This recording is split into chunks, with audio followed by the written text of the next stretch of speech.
नमस्कार मित्रांनो, राम राम. आपल्या चॅनलमध्ये स्वागत आहे. मी प्राजक्ता. चला तर मग आज आपण बनवणार आहे सोयाबीनची भाजी. काही ठिकाणी सोयाबीनला बुवा मटण पण म्हणतात. आता हे सोयाबीन आहे ते भिजवून घ्यायचं. 5 ते 10 मिनटं भिजत घातलेलं आहे मी. तर इकडं मी आता एक मोठ्या आकारचा कांदा भाजून घेणार आहे. 2 टमाटर मोठ्या आकारचे.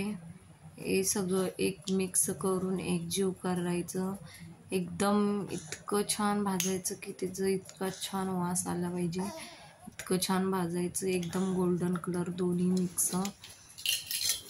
कांदा आणि टमाटर भाजून घ्यायचं. त्यामध्ये टाकायचं थोडीशी अद्रक लसूण पेस्ट, थोडंसं लाल तिखट, धनिया पावडर असेल तर घाला, नसेल तर राहू द्या.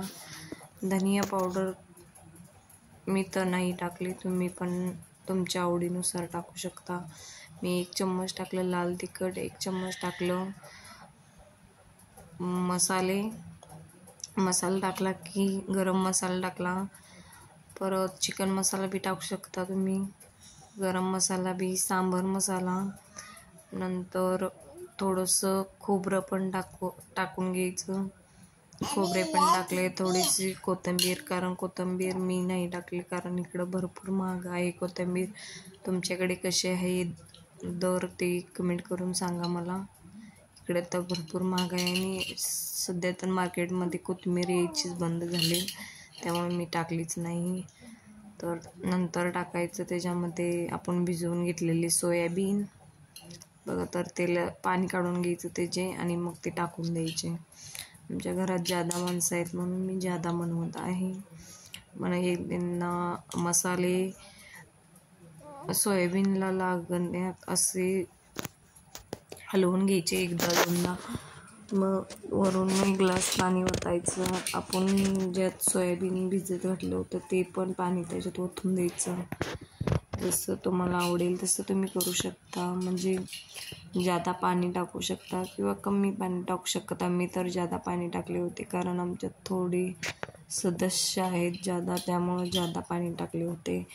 मग बघा, तर इतका मस्त कलर आलेला होता की सब्जीला भरपूर मस्त कलर आला आहे. आणि आपल्या चवीनुसार मीठ टाकायचं त्याच्यामध्ये. नंतर बघा, तर एक उकळ काढून द्यायचं. मग बघा कसलं छान दिसतं. थोडंसं त्याच्यामध्ये कटाचं पण मिरची पावडर टाकायचं. तुमच्याकडे असेल तर टाका, नसेल तर राहू द्या. बघा, तर मग किती छान झालेलं आहे सब्जी. आता सब्जी तुम्ही भातासोबत खाऊ शकता किंवा रोटी फुलका सोबत खाऊ शकता. बघा, तर मग किती छान झाली.